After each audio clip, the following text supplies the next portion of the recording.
The Dogon dwell in the central plateau region of Bandiagara. Their knowledge is centuries old, and their priests have been sharing it with chosen individuals only. In the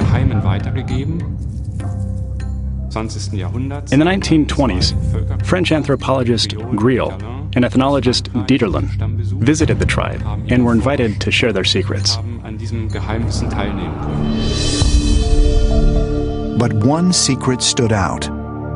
The Dogon claimed that their god Amma came from a specific star in the Sirius constellation, the same place where the ancient Egyptians believed their god Osiris was born.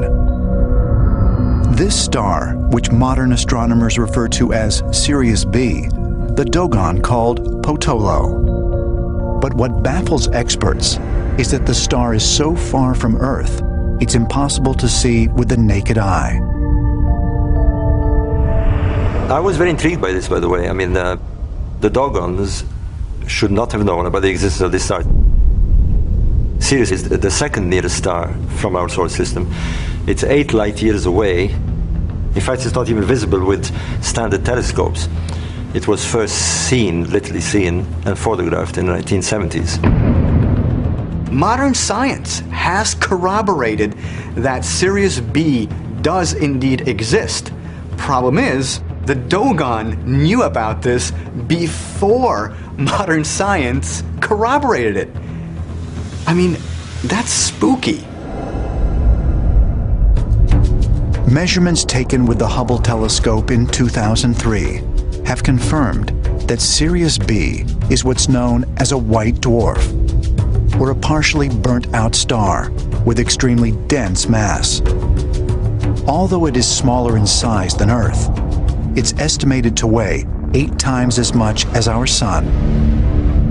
But how did the Dogon acquire this ancient knowledge of astronomy that seems to be centuries more advanced than that of modern science? The mystery is, how did this story get passed on down generations? If the story came from a time before astronomers knew there was a companion star to Sirius, which can't be seen with the human eye. This is the Dogon symbol for Sirius. When you move it around, you can see an orbit around the center, marked by Sirius A. Sirius B circles around it, so it is a circular system. This sign is practically an astronomical model that the Dogon could not have invented because only Sirius A is visible. Sirius B and C are invisible. However, their description of the orbit is correct. One assumption is that this god, Nommos, who brought them this knowledge, could have been an extraterrestrial intelligence. Since the early 20th century, the tribe has been routinely studied and researched by anthropologists. This has led many modern historians to claim that the Dogon must have learned about astronomy from Westerners.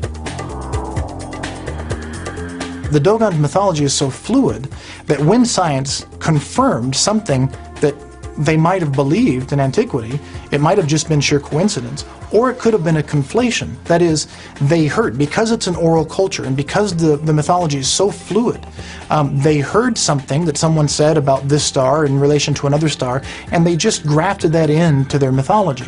They grafted that into their religion, and then when some reporter, some subsequent reporter comes along and says, "What do you believe?" they say, "Well, we've thought this for millions of years." When critics suggest that this knowledge was given to them by modern ethnologists, that's simply incorrect, because we know that this story goes back hundreds of years earlier than any modern ethnologist ever went there. If it were ever proven that all this information is exactly correct, including the parts that are still being studied by astronomers, this would mean that the Earth had visitors from outer space in prehistoric times. Either they inherited that knowledge, and the question is from where? From a previous civilization, or from some sort of extraterrestrial civilization, or it's a coincidence. In my view, it is not a coincidence. If the Dogon people really possessed this advanced astronomical knowledge, were their legends based on real events?